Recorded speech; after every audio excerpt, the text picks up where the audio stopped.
ako sa tagal-tagal ko na pong nananampalataya sa Panginoon, ang mga mabibigat pa pong mga problema, sakit, relationship, broken po ang relationship. Hindi po sa asawa kundi sa outside na family. Pero po, natuto po akong mag-rely sa Panginoon. Kasi po, pag yung reliance mo sa Panginoon, nagtitiwala ka, magiging pong maayos ang buhay.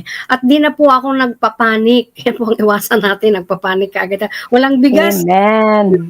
panik ka kaagad. So kaya magugutom kami. Alam niyo, sabi ng Lord, na hindi tayo iiwanan, hindi tayo pababayaan. Nasusustain po yung mga pangangailangan natin. At ang totoong bread of life po ang mga salita ng Panginoon. Sabi kasi niya, man shall not live alone by bread, but by the word proceedeth from His mouth. Assurance po yun ng Panginoon.